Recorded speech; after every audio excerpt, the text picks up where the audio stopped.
Bem-vindos ao nosso podcast diário. Sua audiência é nossa maior motivação.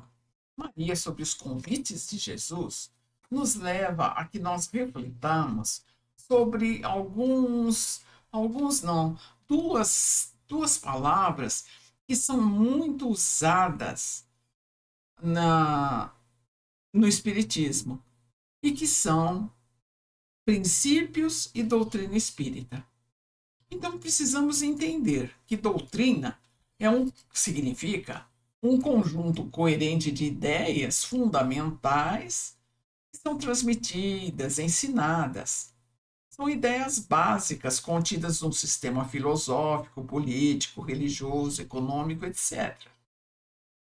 E princípios são normas, são padrões de condutas que definem as regras de uma sociedade ou instituição. Então, princípio é igual à origem. São preceitos considerados universais, que definem as regras pelas quais uma sociedade civilizada deve se orientar. São incontestáveis, pois quando adotadas, não oferecem resistência a ninguém. E se nós formos trazer esses dois significados para a doutrina espírita, lembrar que ela foi codificada, isto é, todas as respostas recebidas e que coincidiam no seu sentido foram então colocadas em ordem para facilitar a nossa compreensão.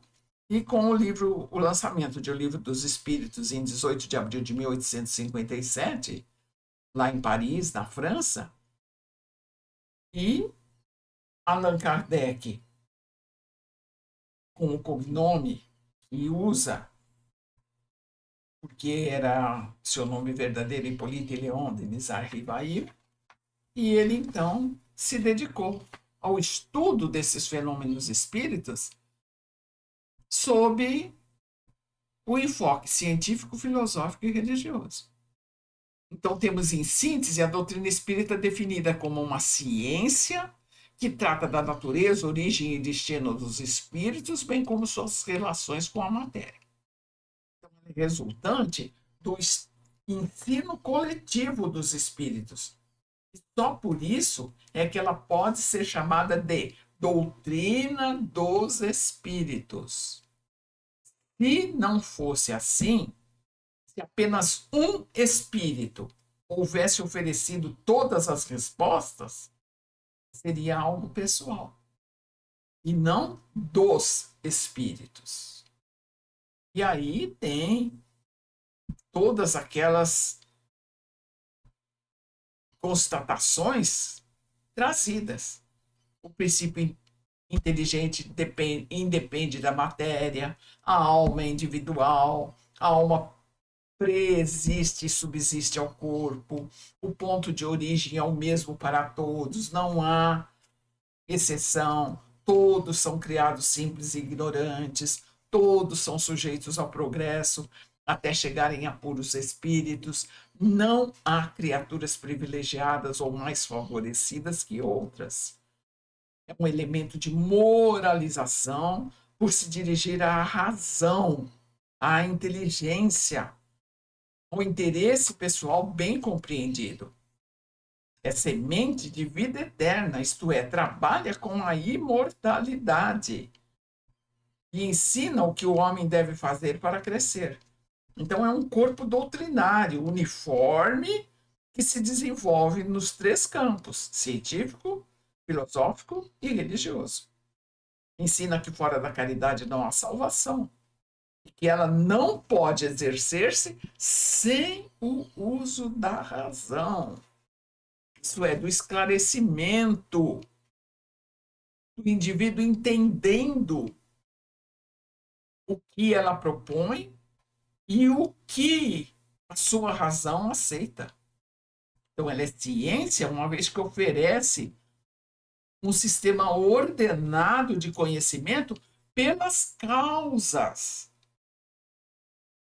Então, sua finalidade é despertar na humanidade as forças do bem, esclarecer a obra de Jesus, regenerando os homens com os convites que ele traz, ligando o mundo visível ao invisível e preparando a terra os dias da verdadeira fraternidade. Então, o seu grande objetivo é esclarecer a inteligência humana e levar o homem a pensar, construindo ele próprio um futuro mais ditoso. E tudo isso é embasado em princípios que nós vimos lá, que são preceitos considerados universais, incontestáveis. E vamos encontrar lá o primeiro deles, que é Deus. A inteligência suprema, causa primária de todas as coisas, que possui todas as virtudes do mais alto grau que lhe possamos atribuir. O segundo, a existência e sobrevivência do espírito. Uma vez que a morte não existe, o que é comprovado pelas manifestações mediúnicas, pelas experiências de quase morte, os sonhos, as lembranças de vidas anteriores. O terceiro, a reencarnação ou a palingenesia, que é a prova da justiça de Deus, o retorno do espírito à vida material em um novo corpo ligado a ele desde o momento da concepção. E pela lei de evolução possibilita-lhe um encadeamento progressivo no qual a liberdade será acrescida da responsabilidade.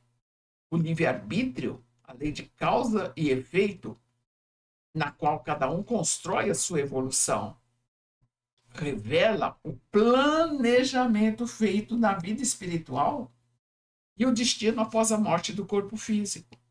O quarto princípio, a comunicabilidade dos espíritos.